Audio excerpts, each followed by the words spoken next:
नमस्कार, आप देख रहे हैं हिंदी खबर। मैं हूं आपके साथ ऋतु भंडारी। उत्तर प्रदेश में दलित वोट बैंक की अहमियत सियासतदान समझ रहे हैं। समाजवादी पार्टी और सत्तारूढ़ बीजेपी दोनों ही पार्टियां अब इस मौके को भुनाने में जुटी हुई हैं और ये मौका है बाबा साहिब डॉक्टर भीमराव अंबेडकर जयंती का। सियासी सर्वे ये कहते हैं कि उत्तर प्रदेश में दलित मतदाता लगभग 21% हैं। ऐसे में अंबेडकर जयंती के मौके पर बीजेपी और सपा दोनों ही पार्टियों ने अपनी अपनी रणनीति के तहत दलितों को लुभाने की कवायद तेज कर दी है। जहां योगी आदित्यनाथ ने राजधानी लखनऊ में स्वच्छता कार्यक्रम के खास मौके पर कल दलितों को साधते हुए विपक्ष पर जोरदार हमला बोला, तो उधर अखिलेश यादव ने बीएसपी के संस्थापक सदस्य दादू प्रसाद को सपा में शामिल कर लिया। दरअसल बीजेपी संगठन को ये मालूम हो चुका है कि 2024 के लोकसभा चुनाव में बीजेपी दलित और पिछड़ों में नैरेटिव बिगड़ जाने की वजह से पिछड़ गई थी, जिसकी भरपाई 2027 के चुनाव में करने की कोशिश बीजेपी इस वक्त कर रही है। यानी कि दोनों ही पार्टियों का एजेंडा सेट है, दलित वोट बैंक। हमें ये कभी भूलना नहीं है कि कांग्रेस ने बाबा साहब आंबेडकर के साथ क्या किया। जब तक बाबा साहब जीवित थे, कांग्रेस ने उन्हें अपमानित किया। दो बार उन्हें चुनाव हरवाया। कांग्रेस की पूरी सरकार उनको उखाड़ फेंकने में लगी थी। उनको सिस्टम से बाहर रखने की साजिश की गई। जब बाबा साहब हमारे बीच नहीं रहे तो कांग्रेस ने उनकी याद तक मिटाने की कोशिश की। कांग्रेस ने बाबा साहब के विचारों को भी हमेशा के लिए खत्म कर देना चाहा। डॉक्टर अंबेडकर संविधान के संरक्षक थे। कांग्रेस संविधान की भक्षक बन गई है। सरकार की योजनाओं के साथ जोड़ना, कौन इन योजनाओं को दे रहा है, कहां से दे रहा है, इसके बारे में जानकारी रखना, अन्याय और अत्याचार के खिलाफ एकजुट आवाज उठाना और किसी भी प्रकार के भ्रष्टाचार के खिलाफ आवाज उठाने के लिए तैयार होना। अगर हम उठा पाएंगे तो बाबा साहब के सच्चे अनुयायी कहलाएंगे। आज 134वीं पावन जयंती के अवसर पर बाबा साहब को मैं प्रदेशवासियों की ओर से, प्रदेश सरकार की ओर से उनकी स्मृतियों को नमन करते हुए विनम्र श्रद्धांजलि अर्पित करता हूं और जीरो पॉवर्टी के लक्ष्य को प्राप्त करने की जिस मुहिम को लेकर के आज प्रधानमंत्री मोदी जी की प्रेरणा से आगे बढ़ रहे हैं, इस पूरी मुहिम को, इस पूरी योजना को बाबा साहब भीमराव अंबेडकर मिशन को समर्पित करते हुए अपनी वाणी को विराम देता हूं। धन्यवाद। जय हिंद। देश की जनता ने दिखाया पिछले लोकसभा चुनाव में कि अगर कोई संविधान बदलना चाहेगा तो उस सरकार को, उन लोगों को बदल देंगे। ये जो संविधान बदलने निकले थे, ये इसी तरह का काम कराएंगे जो अभी कुछ दिन पहले हम लोगों ने देखा है। सर, नंगी तलवारें चलेंगी, लाठी लेकर के निकलेंगे और ये बिना बीजेपी की सरकार के संभव नहीं था। ये सरकार खुद शामिल थी और जो प्रयागराज की घटना सुनने में आई है, एक दलित परिवार के सदस्य के साथ जो घटना हुई है, मामूली इसी बात को लेकर के कि वो अपना कुछ उससे बातचीत करना चाहता था, कुछ चीजों को लेकर। वो कौन लोग हैं जिन्होंने जिंदा जलाया? वो भारतीय जनता पार्टी के लोग हैं। और इसी पर चर्चा करेंगे। खास पैनल हमारे साथ जुड़ा हुआ है जिनसे आप सभी का परिचय करा दे। देवेंद्र त्यागी जी, जो कि बीजेपी के नेता है, साथ ही हमारे साथ आशीष चतुर्वेदी जी जुड़े हुए हैं समाजवादी पार्टी का पक्ष रखने के लिए, और शिवानंद जी हमारे साथ जुड़ चुके हैं जो कि कांग्रेस पार्टी के प्रवक्ता हैं। आप तीनों का बहुत स्वागत करती हूँ हिंदी खबर में। शुरुआत देवेंद्र त्यागी जी आप ही के साथ, क्योंकि देखिए समाजवादी पार्टी पीडीएफ फैक्टर के तहत लगातार आगे बढ़ रही थी, पिछले चुनाव में उसको फायदा भी मिला था। अब ऐसे में ऐसा पहली बार हुआ है जब 14 अप्रैल की तारीख को बाबा भीमराव अंबेडकर साहिब की जयंती को इतनी धूमधाम के साथ, और वो भी एक बड़े लेवल पर मनाया जा रहा है, और तमाम जो राजनीतिक पार्टी हैं वो भी इस दौरान हिस्सा ले रही हैं। क्या ये मानकर चला जाए कि 2027 में विधानसभा चुनाव हैं, उसकी काट के लिए बीजेपी ने ये बड़ा एक्शन लिया या बड़ा कदम उठाया? देखिए, मैं आपको बता दूं, रितु भंडारी जी। जी, वास्तव में भारतीय जनता पार्टी एक नारे पे चलती है जो सबका साथ, सबका विश्वास और सबका विकास के नाम पे हम कल लोग काम करते हैं। जी। इसी नारे को लेके आज पूरे भारतवर्ष के अंदर, पूरे उत्तर प्रदेश के अंदर और पूरे देश में बाबा साहब डॉक्टर भीमराव अंबेडकर की जयंती बनाने का काम हम सब लोग कर रहे हैं और हम समता मूलक समाज की स्थापना करना चाहते हैं। हम सब लोग एकता के सूत्र में बांध के समाज को लेने का काम चलते हैं। हमारे यहाँ कहीं किसी का कोई जातिवाद भेदभाव का काम नहीं है। हम सबको ऊपर उठा के एक साथ विकास की धारा में बहने का काम करते हैं। लेकिन सर ये आज और ही क्यों यही याद नारा आया? भारत के संविधान में डॉक्टर भीमराव अंबेडकर जी का था, हाँ। जिसके पथ प्रदर्शन पर हम लोग आप काम कर रहे हैं। ठीक है, लेकिन सर सवाल ये भी कि ये आज ही क्यों याद आया, इसी साल आप लोगों को क्यों याद आया कि भीमराव अंबेडकर साहब की जयंती हमें इस तरह से मनानी चाहिए? क्योंकि बीजेपी की तरफ से, जो बीजेपी शासित राज्य है वहां तो कार्यक्रम है, बाकी राज्यों में भी बीजेपी कार्यकर्ता पूरी तरह से एक्शन मोड में है। इसी के साथ एक और मैं सवाल यहाँ पर जोड़ूंगी, क्योंकि अखिलेश यादव ने अब एक और राग अलापना यहाँ पे फिर से शुरू कर दिया और फिर याद दिलाया मीडिया को संबोधित करते हुए कि जो संविधान बदलेगा उसे उखाड़ फेंका जाएगा। अब वापस से वही नैरेटिव सेट हो रहा है क्या? देखिए, संविधान बदलने की तो हमारी कोई नीति नहीं है। हम तो हमेशा संविधान के पक्ष में हैं। संविधान को जो लोग चैलेंज करना चाहते हैं वो संविधान की परिभाषा नहीं जानते, वो संविधान के बारे में जानते नहीं। हम तो बाबा साहब के अनुयायी हैं पहले से ही। हम चाहते हैं सबका साथ, सबका विकास, हमारा नारा उसी पैटर्न पे है। और बाबा साहब भीमराव अम्बेडकर ने भी समाज को यही एकता देने का संदेश किया कि सब लोग बराबर की लाइन में खड़ा हो। देश के पीछे से पीछे की लाइन, जो बिल्कुल पिछड़ी लाइन में, बैकवर्ड लाइन में खड़ा है, उसके लिए भी देश की योजनाएं पहुंचे, सरकार की योजनाएं पहुंचे। और ऐसा हमने करके भी दिखाया है। देखिए, हम बताते हैं भारतीय जनता पार्टी की सारी योजनाएं सबके साथ पूर्ण रूप से लागू है और हम सब लोगों को फ्री में काम करने का काम भी कर रहे हैं। अनाज देने का या योजना हो, चाहे पढ़ाई का हो, चाहे शिक्षा हो, चाहे बेटी बचाओ अभियान हो, चाहे हमें अम्बेडकर जयंती मनाने का दीवान हो, हम सब लोग एक साथ के सूत्र में बंध के काम करने का काम कर रहे हैं। ठीक है, आशीष जी आपके पास आते हुए, बीजेपी का सीधे तौर पर कहना सबका साथ सबका विकास में हर वर्ग आता है और हर व्यक्ति आता है, तो उसी के तहत हम लगातार आगे बढ़ रहे हैं और आगे तमाम योजनाएं संचालित कर रहे हैं। लेकिन ऐसे में क्या आप देख पा रहे हैं कि समाजवादी पार्टी भी आज मैदान में उतरी हुई है और समाजवादी पार्टी हालांकि हर साल उतरती है, लेकिन बीजेपी की तरफ से जो कार्यक्रम का आयोजन किया गया वो उसकी झलक पहली बार देखने को मिल रही है। देखिए, उसके कई कारण हैं। पहला कारण यह है कि उत्तर प्रदेश का दलित और उत्तर प्रदेश के जो दलित नेता हैं, आज उनका विश्वास समाजवादी पार्टी में है पूरी तरह। आप देखिए, मायावती जी के पास जितने बड़े नेता थे दलितों के, वो आज बहुजन समाज पार्टी छोड़ करके सब समाजवादी पार्टी में आ चुके। उनमें से कोई भी भारतीय जनता पार्टी में नहीं गया। उसके कारण है, अभी आपने हाल में हटी एक घटना देखी कि कैसे करणी सेना ने जो है वो समाजवादी पार्टी के एक दलित सांसद को मारने, उसका गला काटने, यहाँ तक कि एक वीडियो वायरल है करणी सेना के किसी नेता का जो कह रहा है मैं अखिलेश यादव को गोली मार दूंगा।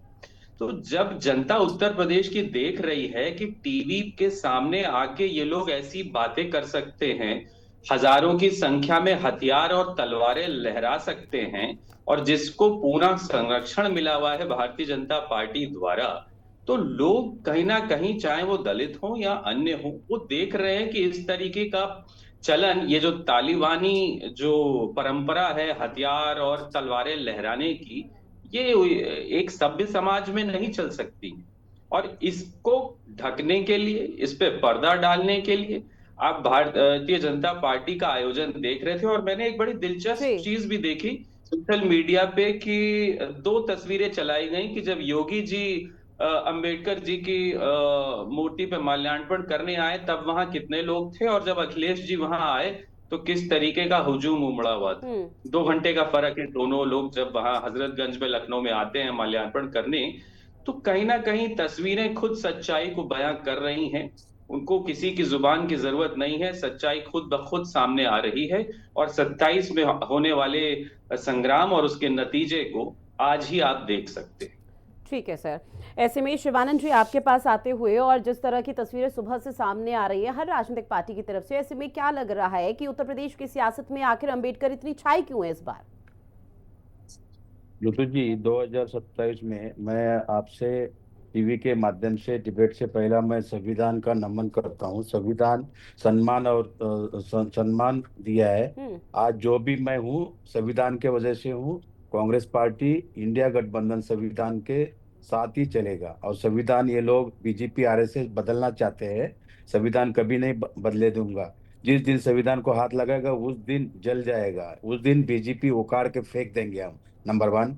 नंबर टू, आदरणीय देश के home minister Amit Shah ji parliament house में क्या बोला ऋतु जी? उन्होंने बोला कि अंबेडकर का इतना अपमान किया है, एक भी वोट बीजेपी की तरफ कभी भी नहीं जाएगा। Number one. नंबर टू, अभी राजस्थान में टीकाराम जूली करके हमारे कांग्रेस का एलओपी है, उनको राम मंदिर में दर्शन होने के बाद गंगा जल से बीजेपी कोई आहूजा, कोई छोटा मोटा कार्यकर्ता नहीं है, बहुत बड़ा आरएसएस बीजेपी का नीति मनुवादी विचारवंत, उन्होंने गंगा जल से धो के होम हवन किया। एक कौन से आधार से जा रहे हैं? एक भी आरएसएस में आज दलित नेता नहीं है। श्री राम प्रभु अयोध्या में इनको सबक सिखाते, अभी भी सुधरे नहीं है।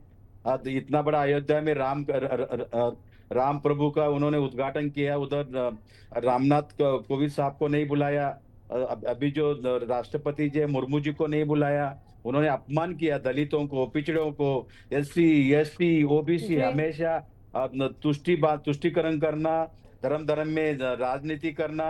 योगी आदित्यनाथ को उखाड़ के फेंक देंगे 2027 में, उनका डिपॉजिट जब्त होगा बीजेपी में। उन्होंने दलित, माइनॉरिटी, ओबीसी, एससी तुष्टिकरण करना। दूसरी बात आप देखिए, आज ही इतना बड़ा हुआ, एक भी CBI, ED, income tax, CB में एक भी दलित आईएएस ऑफिसर क्यों नहीं है? सब जगह देखिए, प्रिंसिपल सेक्रेटरी दास बने हैं, सब एक भी दलित आईएएस आईपीएस नहीं है। ये दुर्भाग्य का मैसेज है। देश के प्रधानमंत्री नरेंद्र मोदी जी, आदरणीय देश के होम मिनिस्टर अमित शाह जी, दोनों भी रिजाइन देना चाहिए जिम्मेदारी लेके। आज भी जो टीकाराम जूली के साथ जो अपमानित हुआ है, क्या कार्रवाई किया बीजेपी ने आज तक? मैं बीजेपी प्रवक्ता सर को पूछना चाहता हूँ, क्या कार्रवाई किया आहूजा को जो बीजेपी के? आज देखिए, अखिलेश जी हमारे इंडिया गठबंधन की जो नेता है, यूपी में चीफ मिनिस्टर थे, वहां से चीफ मिनिस्टर जाने के बाद योगी आदित्यनाथ आए, गंगा जल से धोया। ये मैसेज है युवा युवती को? क्या मैसेज दे रहे हैं? हाँ, 2 करोड़ नौकरी तो नहीं दे रहे हैं, हाँ, लोगों को सिर्फ गुमराह 15 लाख तो नहीं दिया, फार्मर ये किसान बिल में 700 किसान मर गए। कौन सा मैसेज देना चाह रहे हैं? ये संविधान की हत्या कर रहे हैं। आज भी बीजेपी आरएसएस में एक भी दलित नेता आरएसएस में नहीं है। आज भी तिरंगा झंडा नागपुर में नहीं है। 300 साल हो गया, कभी भी महाराष्ट्र में, नागपुर में दंगा नहीं हुआ। जहां डॉक्टर बाबा साहब अम्बेडकर का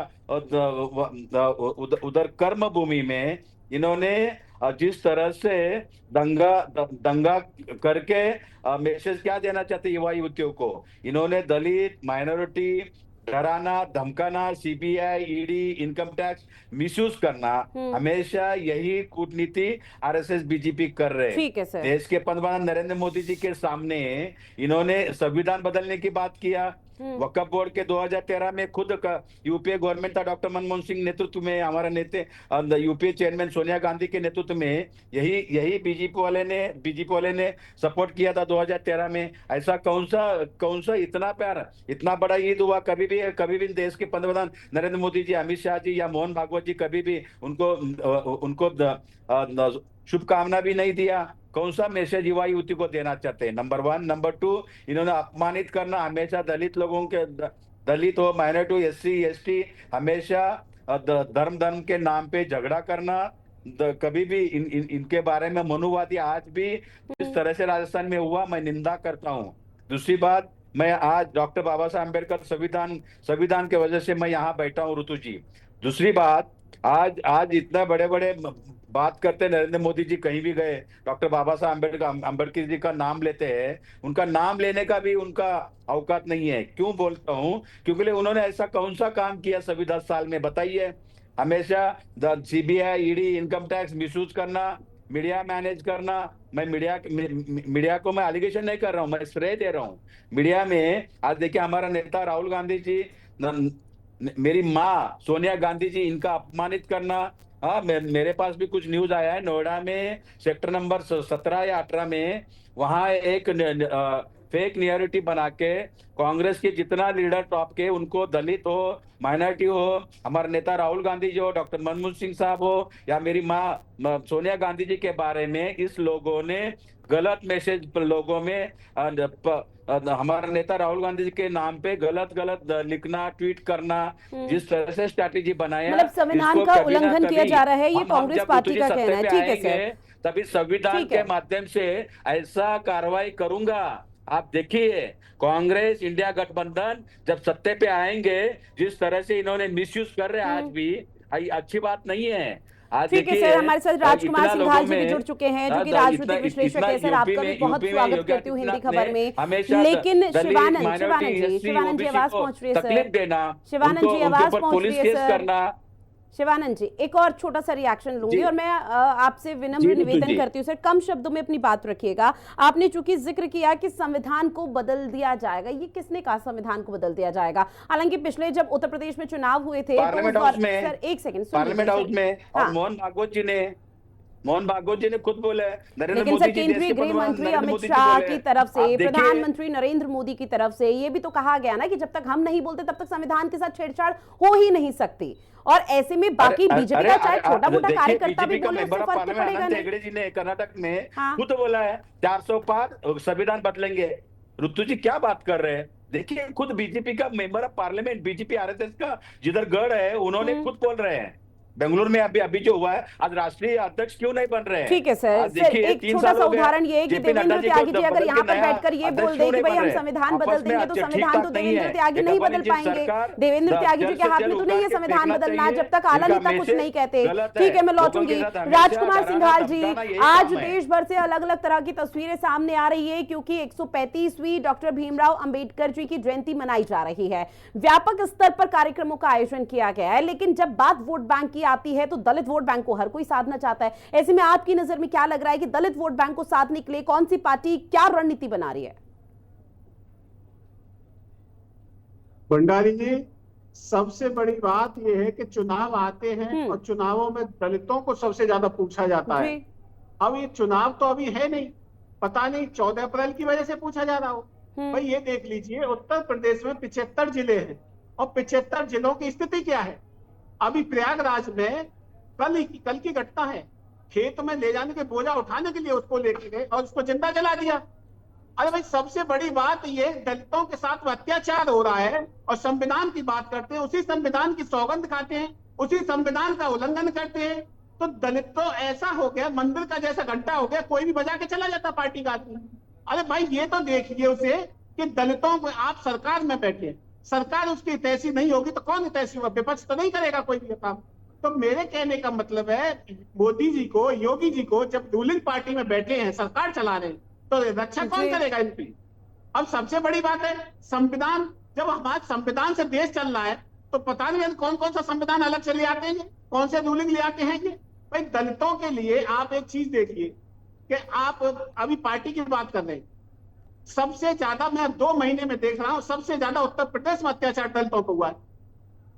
खुला उल्लंघन, पता नहीं कैसे समर्थन दे दिया। अभी हाल ही के देख लिए, राणा सांगा वाली बात पे आगरा में करनी सेना आई, तलवारें, कट्टे, बंदूक, जो कुछ थे, डंडे वंडे अवैध चलाते, पुलिस मुंह पर्सन देखती रही है।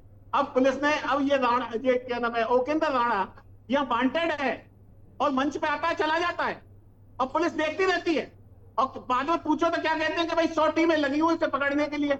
अरे भाई, ये तो बता दो सरकार उसके संरक्षण दे रही है कि उसे पकड़वाने में घूम रही है। तो मेरे कहने का ये समझ में नहीं आ रहा कि आप दलितों को हाशिए पर लेकर जा रहे हैं। आप दलितों की कर क्या रहे हैं? भाई 21% है उत्तर प्रदेश में, फिर भी आप मतलब ये नहीं समझ पा रहे कि दलितों की स्थिति कैसी होनी चाहिए। ठीक है, देवेंद्र त्यागी जी जवाब दीजिए।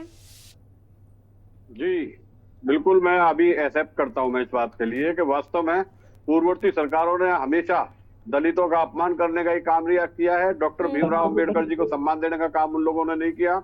कांग्रेस एक घर की पार्टी है, निजी पार्टी है, वो अपने घर वालों को ही केवल सम्मान देती है, घर के लोगों को ही राष्ट्रीय अध्यक्ष बनाती है, घर के लोगों को ही राष्ट्रपति बनाती है, घर के लोगों को ही प्रधानमंत्री बनाती है। और भारतीय जनता शिवानंद जी एक सेकंड लौट के सर, एक एक करके राम प्रभु के उधर रामनाथ कोविंद सर को, हमारे राष्ट्रपति जी को, मुर्मू जी को क्यों नहीं बुलाया? पिछले लोगों। लेकिन देवेंद्र त्यागी जी, राजकुमार सिंघाल जी राजनीतिक विश्लेषक है और राजनीतिक विश्लेषक के साथ वो दलित चिंतक भी हैं, उनकी तरफ से पूर्ववर्ती सरकारों के लिए तो बोला गया, लेकिन उन्होंने ये भी बोला कि आज भी स्थिति वही की वही, आज भी स्थिति टस से मस नहीं हुई है। अगर धरातल पर जाएंगे तो दलितों की जो सिचुएशन है, चाहे कितनी भी योजनाएं संचालित की जा रही हो, उसका लाभ उनको नहीं मिल पा रहा, उससे वो लोग वांछित हैं। देखिए, जितना सरकार हमारे टाइम में दलित, पिछड़े और गरीब और कमजोर असहाय लोगों को काम कर रही है, इतना कभी हुआ नहीं है। और हम ये आश्वस्त करते हैं कि हम और भी ज्यादा मजबूती के साथ जो पीछे की लाइन में लोग खड़े हैं उनके साथ काम करने का काम करेंगे और दलितों के साथ कंधे से कंधा मिला के काम करने के साथ चलेंगे। हम एकता और भाईचारे के साथ देश को चलाएंगे और राष्ट्र को ऊंचा करने में काम करेंगे। ठीक है, आशीष जी जवाब दीजिए, क्योंकि लगातार अब ये कहा जा रहा है पूर्ववर्ती सरकार में कुछ नहीं हुआ, लेकिन हमने तो सब कुछ किया। हाँ, ये बात सही है। टीकाराम जूली के इस साथ तरीके क्या का हुआ काम किसी भी राजस्थान में पुरानी के साथ कभी बीजेपी प्रवक्ता को पूछा किसी क्या कार्रवाई किया, धर्म को टारगेट किया हो, किसी जाति विशेष को टारगेट किया हो और अपनी जाति के माफियाओं को खुला संरक्षण दिया। अभी आप देखिए उत्तर प्रदेश में आपके यूपी में माफिया हैं धनंजय सिंह, अभय सिंह, सोनू सिंह, मोनू सिंह, बादशाह सिंह, चंदेल, है ना, ऐसी बहुत लंबी फहरिस्त है। ये सब ठाकुर हैं और इन सब के ऊपर 80 से ज्यादा मुकदमे हैं और मजे में घूमते हैं, क्रिकेट खेलते हैं, आराम से घूम रहे हैं। ये सब माफिया हैं, लेकिन भारतीय जनता पार्टी के लिए सब साधु संत बने हुए हैं। तो ये सब पूजनीय है भारतीय जनता पार्टी के लिए। अब ये तो भारतीय जनता पार्टी को फैसला करना है ना। जब 27 में चुनाव में जाएंगे आप, तो लोग याद रखेंगे ना कि कहाँ आपके एक दलित विधायक एक मंदिर में गए थे तो उसको आप ही की पार्टी के एक दूसरे विधायक ने जो है गंगा जल से धुलवा दिया। तो ये तो आप ही की कथनी और आप ही की करनी, और ये तो आप ही की पार्टी के अंदर हुआ, किसी के बाहर वाले को तो इसमें आना भी नहीं पड़ा। तो ये सब चीजें हैं। कानून व्यवस्था का हाल तो आप देख लीजिए उत्तर प्रदेश में क्या है। जिसका मन आ रहा है गोली मार रहा है, जहां हजारों की भीड़ हथियारों को लहरा रही है। आज बताए ना, ये भाजपा के प्रवक्ता बैठे हैं, क्यों नहीं बोल रहे हैं कि जो ये हजारों की भीड़ जो तलवारें और बंदूकें और कट्टे लेकर के आई थी, उनके खिलाफ क्या कार्रवाई करने जा रही है? चतुर्वेदी जी बोल रहे हैं, कैसे आप मालूम है ऐसे आजम का जो पुलिस से जूते पॉलिश कराते थे, आप लोगों ने एसएसपी सब जूते पॉलिश कराने का काम कर रहे थे, कानून नाम की और आज यहाँ इसीलिए आपकी पार्टी के अंदर ही विरोध है। संविधान की बात करते हैं, विधायक कह रहे इनको नहीं मालूम कि सपा के सांसद ने क्या किया था। ये हमारा कहना नहीं है, ये आप ही की पार्टी के विधायक हैं। हरदोई से आपकी पार्टी के विधायक है जिन्होंने स्वयं मंच पे कहा कि विधायक ने कहा कि इतनी भ्रष्ट सरकार है, कुछ पैसा लेकर काम नहीं होता। ये तो आप ही की पार्टी के विधायक बोल रहे हैं। तो जब आपकी पार्टी के विधायक आपका जो है सब पोल पट्टी खोले दे रहे हैं, तो हमारे कहने की तो बात ही नहीं है। जनता देख रही है ना, और उसको तो जो त्रासदी देखनी पड़ रही है और सहना पड़ रहा है, और महंगाई कहाँ जा रही है, नौकरियां आप दे नहीं रहे, सब कुछ संविदा पे कर दिया है, और जहां भी है थानों पे सब जगह ठाकुरवाद चल रहा है। अब जितने मैंने आपको साधु संत जो हैं 80 मुकदमे वाले, उनका भी जिक्र किया, तो क्या पब्लिक नहीं देख रही है? वो भी तो देख रही है ना कि कैसे तमाशा बना रखा है कानून व्यवस्था का आपकी सरकार ने। हर जगह पैसे लेकर ही काम हो रहा है, हर जगह पैसे लेकर काम हो रहा है, भ्रष्टाचार इतनी चरम सीमा पे है। और यहाँ पुलिस वाले ही किडनैपिंग कर रहे हैं, और अब पुलिस को ढूंढ रही है। ये हाल पहुंच गया है यहाँ पे। बरेली में एक दरोगा 2 कांस्टेबल मिलकर के किडनैपिंग कर रहे हैं, पुलिस उन्हीं को ढूंढ रही है। ये दिन कहीं, ये नौबत कहीं किसी सरकार में नहीं आए कि जहां पुलिस वाले ही किडनैपिंग कर रहे हैं। ये योगदान है भारतीय जनता पार्टी के सुशासन का, ये है इनका रामराज। क्या पब्लिक को दिख नहीं रहा है क्या? वो सब झेल रहे हैं, और 27 में मुझे नहीं लगता कि ये 50 का आंकड़ा भी पार कर पाएगी। आगे की चीज छोड़ ही दीजिए। ठीक है, शिवानंद जी आपके पास आते हुए सर, राजस्थान को थोड़ा साइड कर दीजिए, क्योंकि बात लगातार हम उत्तर प्रदेश की कर रहे हैं। 2027 में चुनाव होने हैं और उसी को लेकर साधने की कोशिश हो रही है, क्योंकि जब राजस्थान का जिक्र आएगा तो राजस्थान में उस टेलर की हत्या का भी पूछा जाएगा। जब भी कांग्रेस का शासन था और कांग्रेस वहां पर चुप बैठी थी, किसी तरह का कोई बड़ा एक्शन या कार्रवाई नहीं की गई थी। लेकिन अब अगर 2027 के विधानसभा चुनाव का जिक्र किया जाए तो उत्तर प्रदेश में क्या वाकई में अंबेडकर के नाम पर सियासत हो रही है? कांग्रेस पार्टी को क्या लग रहा है? 100% सियासत कर रहे बीजेपी आरएसएस। इनका कूटनीति है, मनुवादी है। इनको बीजेपी को 2027 में 25 भी सीट नहीं आएगा उत्तर प्रदेश में। योगी आदित्यनाथ को उखाड़ के फेंक देंगे, नंबर 1। नंबर 2, ये जातिवाद, हमेशा जातिवाद करना। उत्तर प्रदेश सरकार में ही देखिए कितना मिनिस्टर है SC ST OBC, बताइए, minority. Number 1। Number 2, IAS IPS कितना ऑफिसर है, सब उनका ही लोग बिठा के सब उनका ही चल रहा है। ऐसा नहीं चलेगा ना देश। संविधान के हिसाब से जाइए ना। संविधान में क्या लिखा है, संविधान के हिसाब से योगी आदित्यनाथ नहीं चल रहे। हमेशा दंगा भड़काना। आज देखिए कुंभ मेला हुआ इतना, कौन सा युवा युवती को मैसेज दिया, 3000 लोग मरे, क्या मैसेज है? क्यों नहीं नरेंद्र मोदी जी बोल रहे, क्यों नहीं अमित शाह जी नहीं बोल रहे हैं? मैं पूछना चाहता हूँ बीजेपी प्रवक्ता को, आज 135वीं डॉक्टर भीमराव अंबेडकर जी की जयंती है और उसको लेकर सियासत हो रही है, जबकि संविधान निर्माता की जयंती पर सियासत नहीं होनी चाहिए, लेकिन क्यों हो रही है? उत्तर प्रदेश में सियासत इसको लेकर लगातार सवाल बना हुआ है। बहरहाल समय की कमी है। आप सभी मेहमान हमारे साथ जुड़े, इस महत्वपूर्ण विषय पर चर्चा की है, उसके लिए आप सभी का बहुत शुक्रिया। खास पेशकश में इतना ही। देश और दुनिया की बड़ी खबरों के लिए आप बने रहिएगा हिंदी खबर के साथ। नमस्कार।